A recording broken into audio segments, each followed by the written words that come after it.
Welcome back to App Stories. Today's show is brought to you by Concepts, Vitally, and HelloFresh.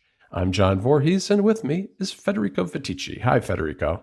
Hello, John. How are you? I'm doing really well. Federico, we had a great discussion today in the pre-show all about shortcuts and where we think it's going. I think we're not super enthused or optimistic about where it's going, but if folks are interested in getting kind of our current thoughts on what's going on with the Shortcuts app and shortcuts in general, they should subscribe to App Stories Plus, which is the extended version of App Stories that comes out a day early and is ad-free. And you can learn all about that and all the details at appstories.plus. Or you can join Club Premier, which is the highest tier of our Club Max Stories plan that includes all the cool stuff we do over at Club Max Stories, as well as a subscription to App Stories Plus. You get basically everything you could imagine that we do at Max Stories. You can subscribe to that and learn about all the details by going to plus.club. Federico, today I wanted to talk to you about gadgets. This was your idea, and I think this is a very good one to kind of close out our summer, because you and I, we have a shopping problem. This is very clear to me, having looked at these lists that you and I have. And I told myself going into the summer, I was going to be good this summer. I was not going to buy a lot of stuff. And I don't know that I really succeeded. Maybe I didn't buy any super big ticket stuff this year, but I did buy things. And we've got a bunch of gadgets. Some of these are Apple related things. Some of them are other items, but we thought we'd do a little gadget show and tell today. Yeah, well, I had this idea also because I've been continuing my journey for home automation, and with our new place and connecting more things to the internet and to HomeKit and to Home Assistant. And yeah, I thought, hey, we should maybe catch up and talk about some of the hardware that we bought over the past few months. Why don't you talk about the big one for you, I guess, immediately, this new portable router that you have, the one with the unpronounceable name. Yes, it's the GL-iNet Barrel AX3000 Wi-Fi 6 travel router, okay? Rolls off your tongue, really. Yes. Perfect, yeah. This company, GL-iNet, makes a whole bunch of different routers, and this one is kind of the top of the line. I wrote about it for Club Max Stories and Max Stories Weekly a couple of weeks ago. And what it is, it's a very small router, Wi-Fi router, that the antennas fold down to the sides, and it can be powered by plugging it into a wall socket, or even by connecting it to like a battery pack or something using a USB-C cable, which that's the part of it that I really, really like. So what I'm using this for, it can be used for lots and lots of different things. I've been working more and more away from home at coffee shops, a co-working space, bunch of places.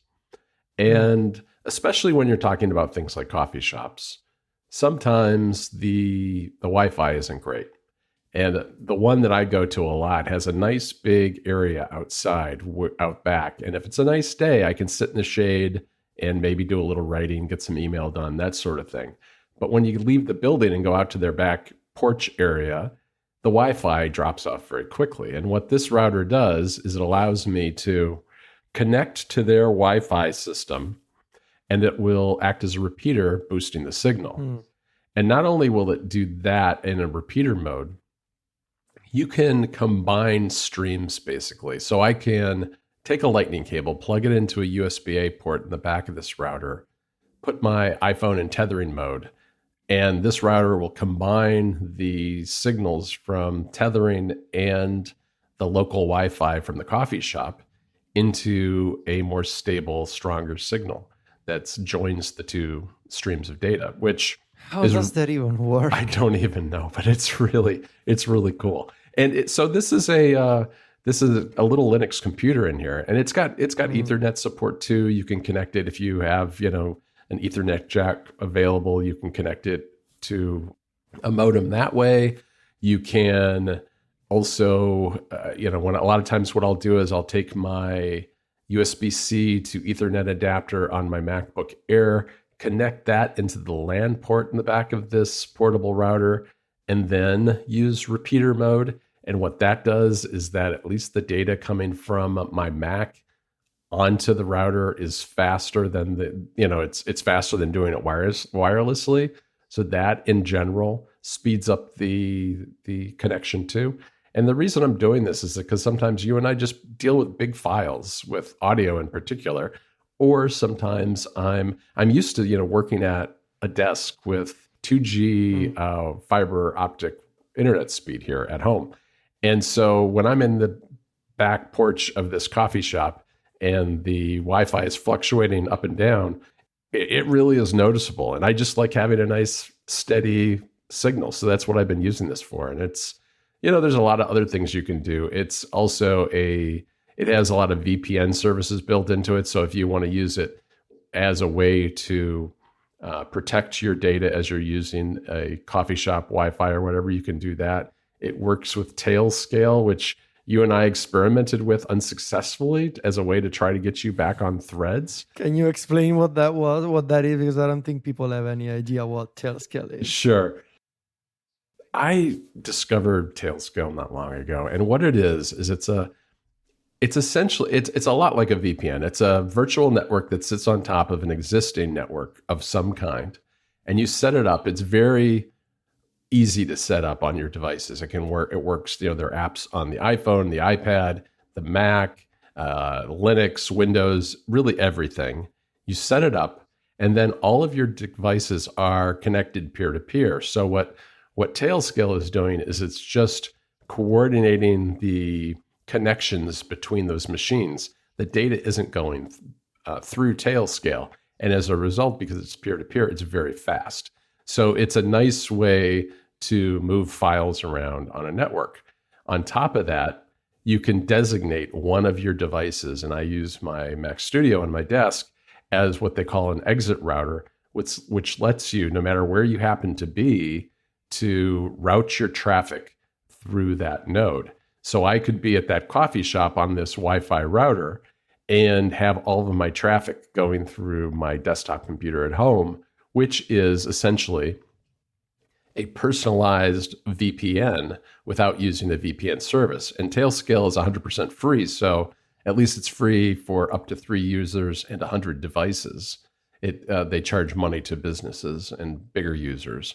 And that gives me some data protection when I'm outside the house.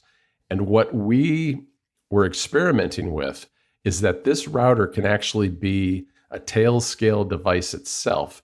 And what had occurred to me might be possible, turns out it's not, is that because it is a Tailscale router, anything connected to it, whether it has Tailscale running or not, will then effectively be using your Tailscale network. So what I suggested you try is setting this router up as a Tailscale device, and then connecting your iPhone to it without, so since you're not running Tailscale on the iPhone, you wouldn't have a VPN turned on your iPhone. And that way you might be able to get back into Threads because you could take the router and connect it to my US-based Tailscale network, and it would look like your IP address is in the United States. Because what it seemed to me Meta was doing was not only looking to see if you were on an IP address that's based in the EU, that it was also looking to see if you had a VPN running and just blocking anybody who is running a VPN, and that should work. Turns out it doesn't, but it does work for things like my son who lives in Ireland, I sent him a link and he's routing traffic through my desktop computer so that he can watch some video streaming services that he can't get in Ireland that we subscribe to here in North Carolina. Yeah, well, this Tailscale thing is really interesting. I hope I hope that your theory was correct, but unfortunately, it doesn't look like I will be able to use Threads anytime soon, even with that method. Yeah, that's too bad. Well, we'll get you back on there somehow. I'm still looking for ways, but so far Meta, I give them an A+ for their ability to block the countries in the EU. I don't know how, but they did it. This episode of App Stories is brought to you by Concepts, the infinite canvas app for iPad. With Concepts, you can sketch, explore, and share endless ideas on its infinite canvas. Designed for creators of all types, the app is ideal for visual thinking, note-taking, drawing, and professional design. Concepts lets you interact with and edit your sketches, helping you think and draw smarter. And because everything you draw is a vector, you can move, edit, and organize your sketches after you draw on them using natural gestures. Sketch freely with liquid pens, markers, brushes, and designer colors. Create mood boards with images, PDFs, and objects, then draw right on top of them. Design with tools like grids, snap, and real-world measurements to create professional projects.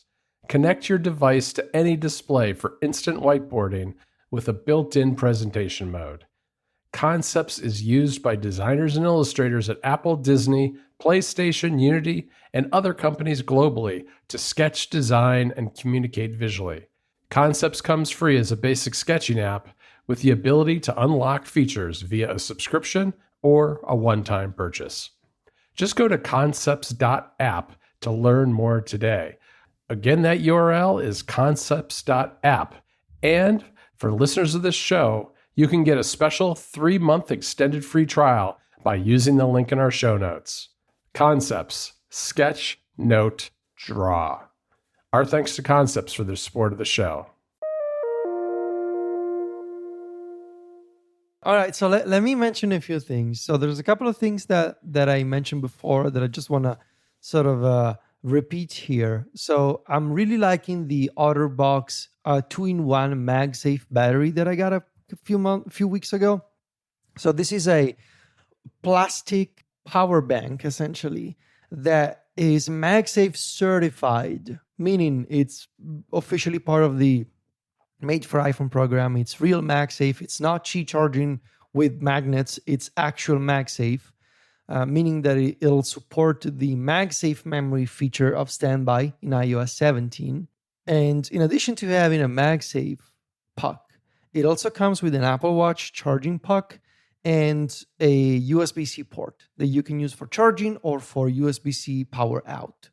I'm really liking this because it's portable enough to toss in a bag and take with you on vacation or for a day at the beach or whatever. But it also means that you have a pretty effective solution to have real MagSafe around the house. You just take the battery, flip open the stand, place your iPhone in landscape mode on it, and you got this sort of traveling standby mode that you can place on the kitchen table, in the living room, in your office, on your nightstand, wherever you want. So I've been really taking advantage of this device. And the other, which has been super convenient, and I realized I got it like a month ago, and it's going to have a shelf life of like 2 months because the iPhone 15 is going to switch to USB-C. Oh, right. Anker made a lightning battery. This is like a super small thing. It's about the size of, like, imagine 4 AA batteries stacked together, which is probably what's inside of this thing. Probably. With this sort of like folding lightning connector. It's super small, and it charges your like an iPhone Pro Max for one full charge. And I've been taking this with me to the beach every day. It's perfect. You recharge it when you're back home via USB-C. You take it with you the next morning, and when your iPhone is at like 20-30%, you plug it in, and it's small enough to, you can continue using your iPhone when you have this thing plugged in at the bottom. Very compact, very lightweight. Charges your iPhone back up to 100% and you're done. So these two I've been using a lot. And before I hand it over to you again, John, let me mention the best USB-C cable I ever found. Okay? Yeah, I was surprised to see this in your list because we haven't talked about this, and I thought it was a little odd. This is the best USB-C cable I have ever tried. It supports everything. Every power delivery method up to 100 watts. It's called the Cabled Con USB 4 cable. So I got it from Amazon Italy. I hope you can also get it from Amazon US. This cable is incredible because every single thing I try, it works. It supports fast charging. You can use it with the GPU. It's compatible with. It's not Thunderbolt. It uses USB-C. Okay, I was going to ask. I can tell you that this cable is the only USB-C cable, one of these so-called high-speed USB-C cables, Right. that actually works with my MacBook Air and the Gadget TS4. Huh. Because, and it's not a Thunderbolt cable, it's a USB cable. You can get it in multiple lengths. I really like the braided 1 meter length version. I bought 4 of these. I use them everywhere. I have one that connects right now the MacBook Air to the Gadget TS4 dock. I have one to charge devices on my nightstand, and I have another one that I take with me with my external Anker battery. Nice. So if you're looking, and it's pretty cheap, 24 euros, very high quality. I love the braided nylon and the shape of the connector. Really well done, really nice build quality. And lastly, speaking of Anker products, I also need to mention another recent purchase of mine, which is the Anker PowerPort 3, the 65 watt version. So this is a gun charger. I see the US version. I see from your link, the US version is different from the European one. Oh, is it? So this is powered by GaN Generation 2 technology. The European version that I have only has 2 USB-C ports. It doesn't have the USB-A port. It's only 2 USB-C ports, very compact, 65 watts, USB-C. I like it. It's very well built like other Anker products. And but my version only has 2 USB-C ports. I think that there ought to be a law of nature that is that no matter how many cables you have, you always need another. I think that's I'm going to call that the Voorhees principle or something like that. Yes. Because I've been buying lots of cables this summer too. Yeah. I should mention really briefly a couple of chargers and batteries that I've gotten to. And it really, most of this revolves around standby for the same reasons as you, that I wanted to have standby available in more places because I like it so much. The first is the Belkin MagSafe 2-in-1 wireless charging stand.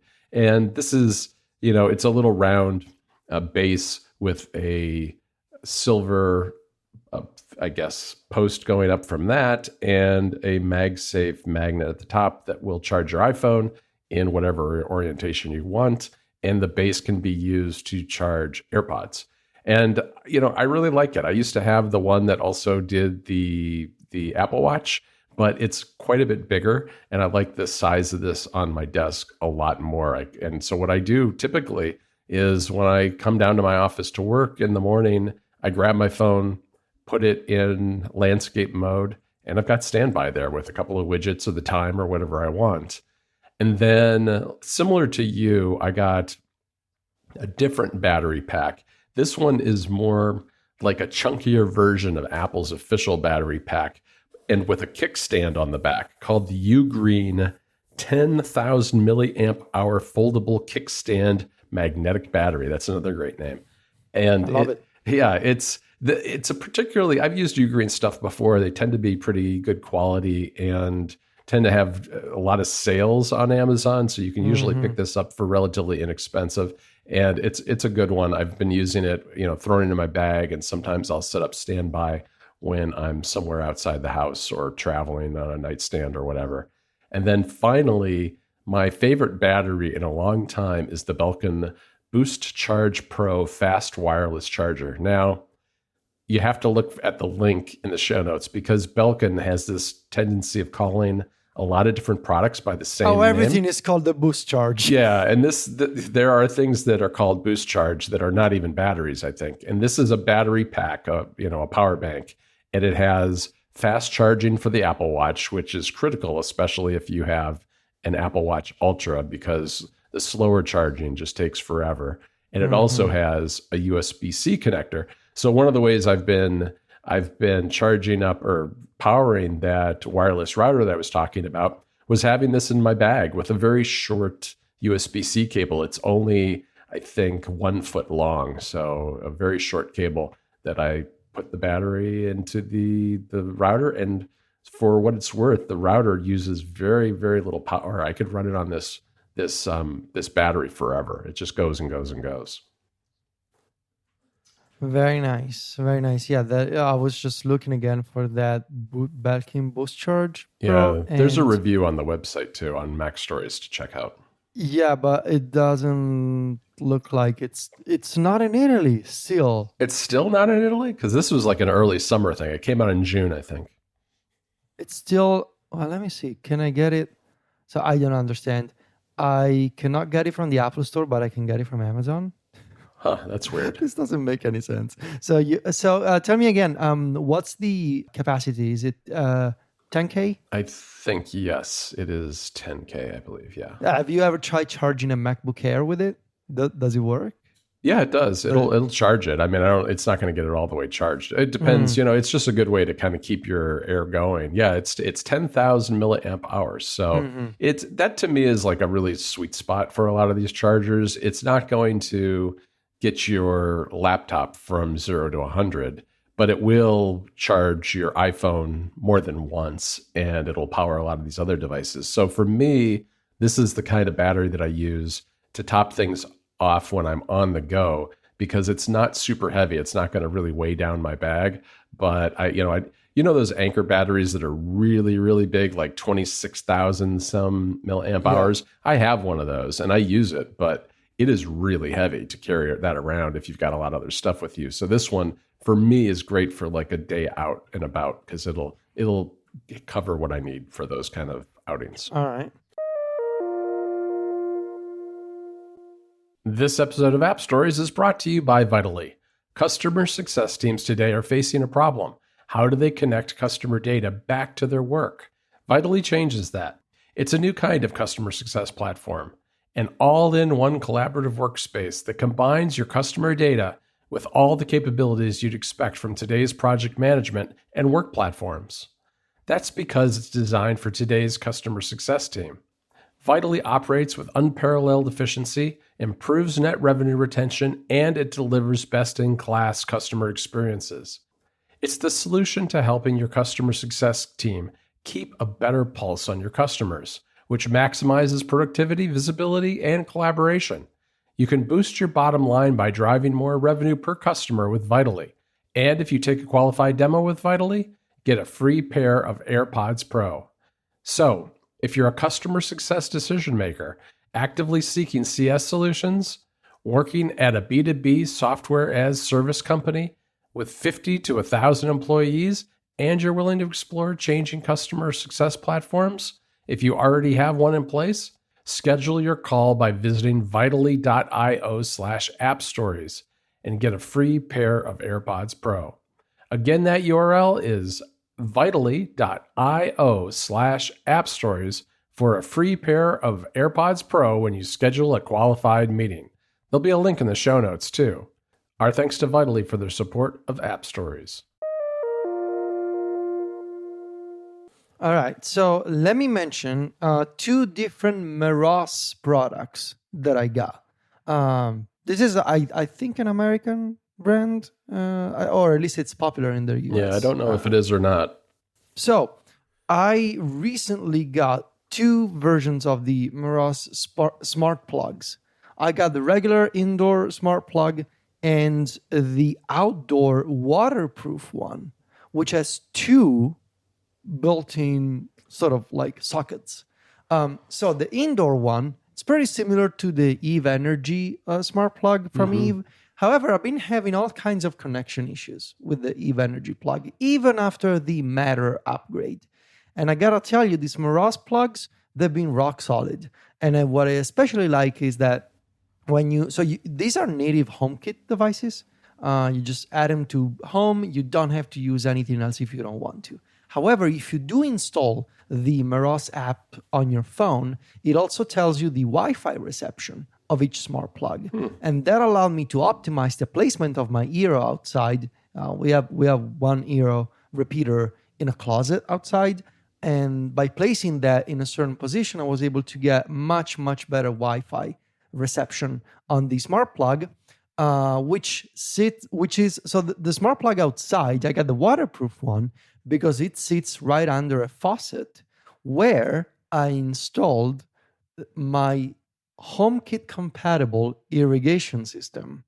So I've done a lot of research for this, and this will probably be an article on Mac Stories at some point. But long story short, I can recommend the Gardena Smart Irrigation System.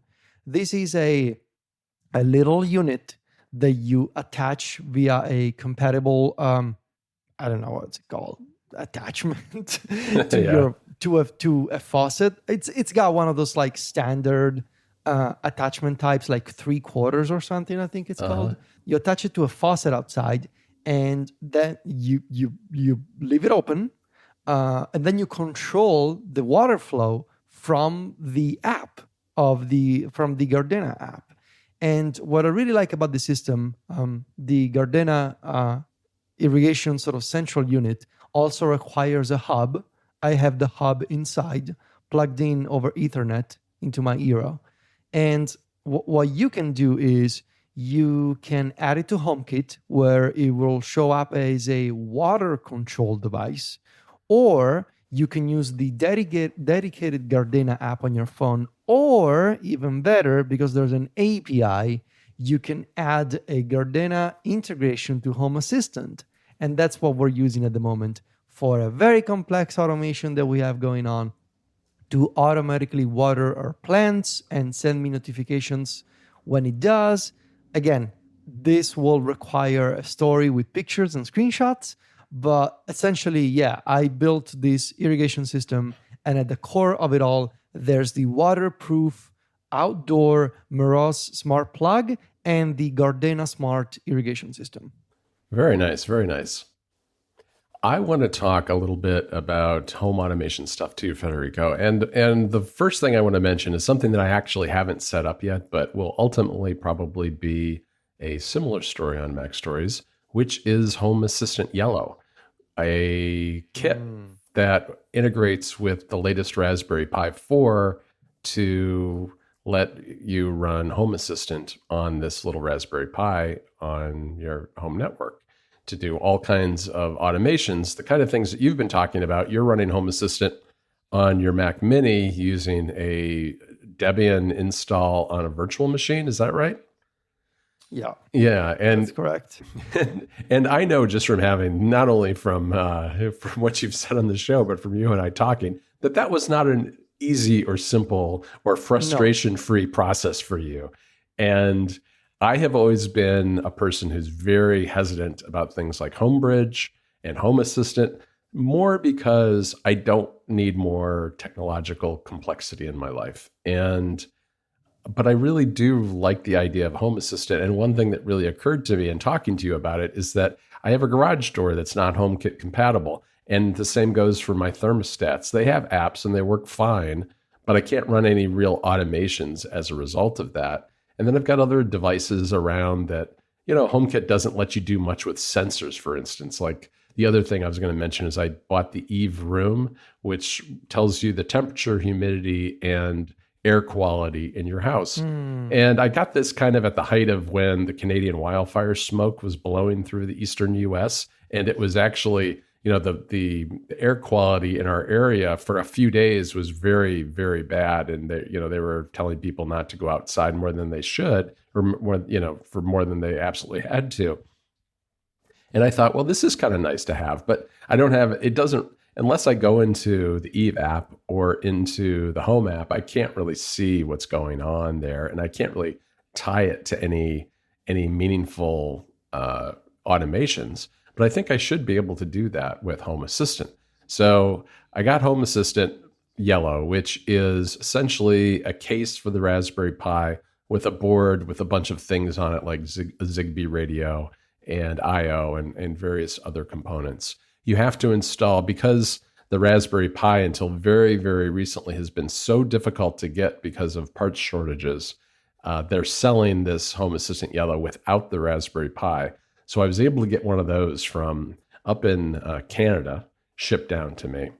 I got a pretty high-end one with a lot of RAM. Who knows if I really needed that much, but I figured it would kind of future-proof things a little bit. You will. Okay. You've made the right choice. Okay, good. So I got the one with 8 GB of RAM. And then I also bought some storage because it has a slot on it for a stick of SSD storage. And I got 500 gigabytes of Samsung 970 Evo Plus for that. And, I don't know if I'll need that either, but 500 gigabytes now, getting a stick of SSD for that is really pretty inexpensive. So I figured, why not? So going to set that up in the next couple of weeks and see how it goes. But I'm really looking forward to it. I just have felt like that is still going to be, I know myself well enough that I don't think installing the Raspberry Pi and getting the Home Assistant Yellow up and running is going to take me that long. But I do know myself well enough that once I have it up and running, I'll want to do a million different experiments with it. And I don't want to go down that rabbit hole just yet. Yeah. Oh, you will go crazy with it. I know you. Yeah, I know. This episode of App Stories is brought to you by HelloFresh.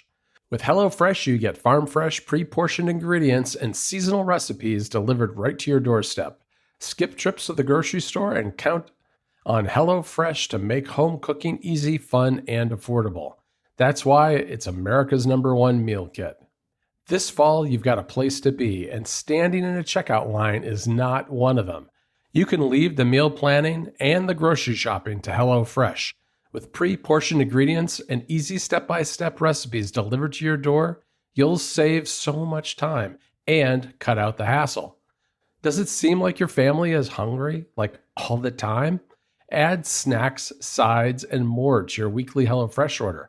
Simply shop HelloFresh Market and take your pick from curated selections of over 100 add-on items.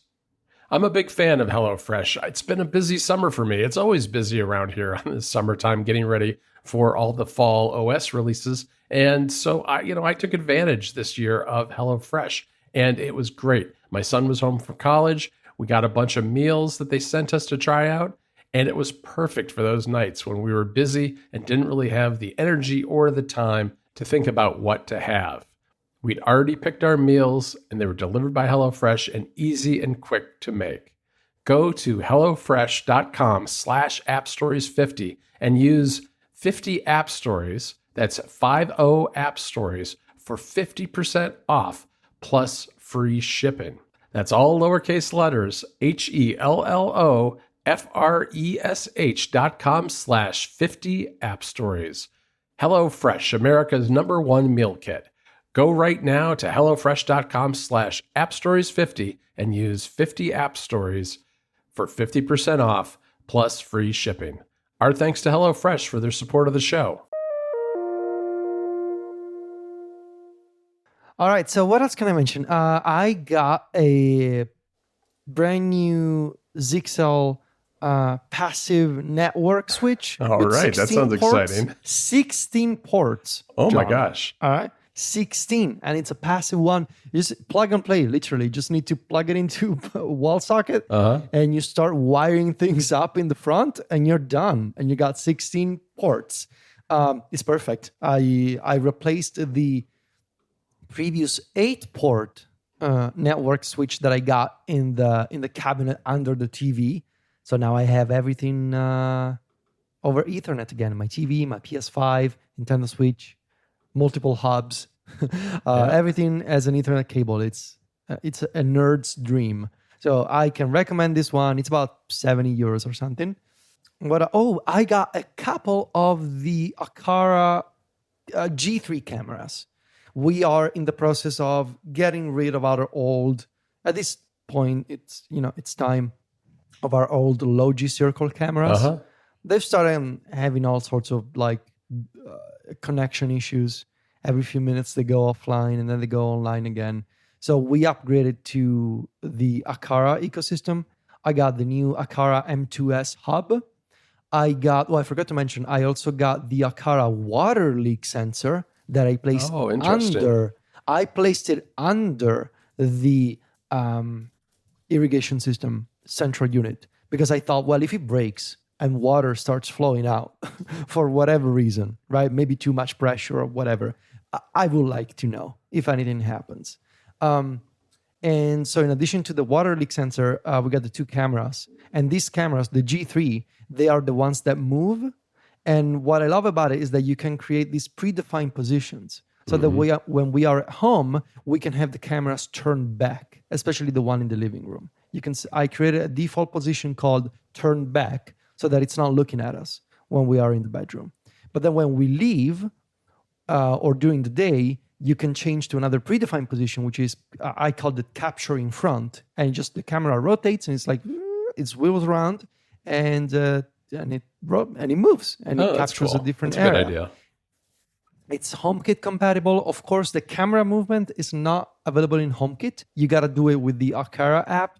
But performance is great. Image quality is great. Supports HomeKit secure video. So yeah, I can recommend these ones. And lastly, let me see. What do I want to mention? Oh, the Beats Studio Buds Plus. The new ones. I got them. You know why I got them? Because they're transparent. Oh, of course. And, you had to have them. Yeah. And I needed to have them. And I'm just using them as my Nintendo Switch headphones. That's it. Like That's good. They are my Nintendo Switch earbuds. I do nothing else with them. But Nintendo Switch transparent earbuds. That's cool. That's how I'm using my last generation AirPods Pro. They are dedicated to my Nintendo Switch, and I put the case in the Switch case. So I just have them, especially when I'm traveling, to use that. I didn't even put something on my list too that I should have mentioned, which is I have an Ecobee camera system in my home now that is a security system that's not just the cameras, but it's also door and window sensors because, we live in a 3-story place now, and the first floor is only really occupied when I'm working in my office. Most of the time we're on the 2nd or 3rd floor. And so I felt like that was one of those things where you want to have good security to make sure that no one breaks in through a window or goes through a door or whatever. So we have sensors on all the windows and doors and cameras kind of in the entryway area and in the garage so that we can see if anybody tries to break in, and it's hooked up to a service. And I actually set off the alarm the other day because it's supposed to be geofenced and turn off automatically when I get close to my house. But I guess maybe I drove up to my house too fast or something. And when I opened the door from the garage into the house, and my phone immediately started not just pinging me, but pinging Jennifer at work. And she thought someone was breaking into the house. God. But you've been speeding, John. I don't know what I'm doing. Yeah, so I disarmed it right away, and it was totally fine. It wasn't a big deal. But it does a very good job of alerting you very quickly that you've got a potential break-in situation. So it's good to know that it works. And that's the only time that has happened. I'm thinking I may need to maybe widen my geofence a little bit so that it has a better opportunity to shut off before I actually walk in the door, because I really don't want that happening again. So there's that. Also, I did a little headphone shopping this summer myself. Thanks to your recommendation, I got the Audio-Technica ATH M70X closed back dynamic professional studio monitor headphones. Lovely name. Another mouthful. These are really good headphones. And the reason I got them was right about the time I started doing some of my audio editing in Logic on the iPad.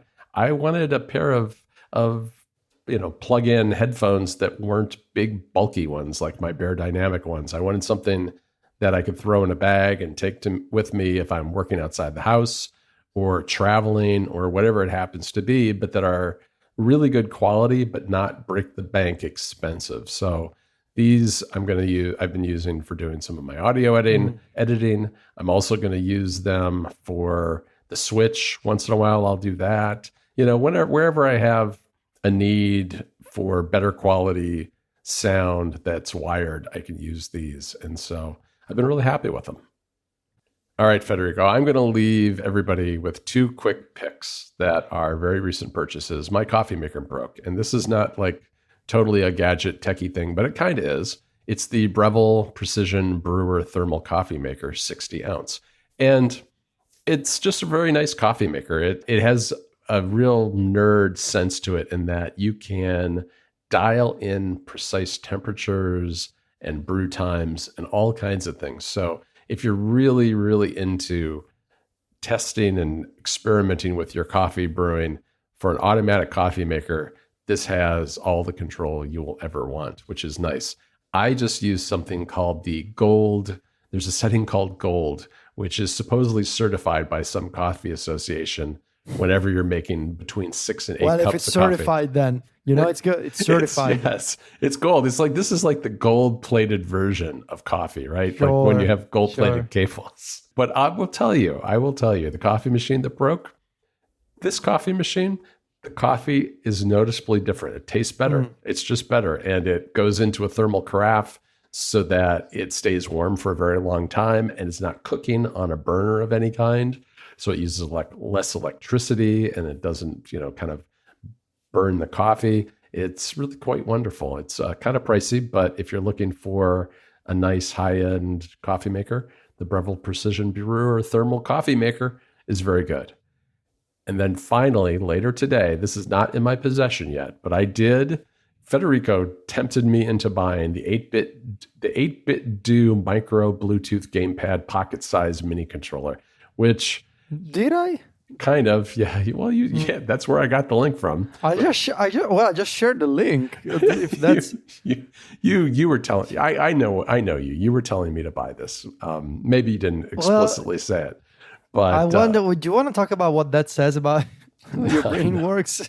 I'm very easy to be influenced, but just nothing but a link is all it takes for Federico to send me a link, and I'm off shopping. Now, what really got me to buy this, and this is an incredibly small game controller. It literally fits in the palm of your hand. This isn't something you're going to use a lot because it's definitely cramped and it doesn't have joysticks. So this is really for only certain kinds of games. But it has some sort of weird integration with iOS and macOS that isn't super well explained on their website, and it just made me curious. They show someone using a drawing app on the iPad and using the controller as an input device, because what I think it's doing is, I'm not entirely sure. I think it's called keyboard mode. So I think it's working as perhaps like a mouse and a pointing device to allow you to navigate through controls. And I just wanted to see what that was like because I thought it might make for a fun story on the site at some point. But we'll see. I haven't gotten it yet. And I don't have very many game controllers, Federico. I needed more for my collection. All right, everybody. Thanks for joining us today for another episode of App Stories. I want to thank our 3 sponsors again. That is Concepts, Vitally, and HelloFresh. You can find me and Federico over at macstories.net. We're on Mastodon. Just go to vitici.macstories.net to follow Federico, or johnvorhees.macstories.net to follow me. And we're on Instagram, and someday Federico will be back on Threads. I am someday. There. Yes, Federico is at Vitici. That's VITICCI. And I'm at John Voorhees. JOHNVOORHWS.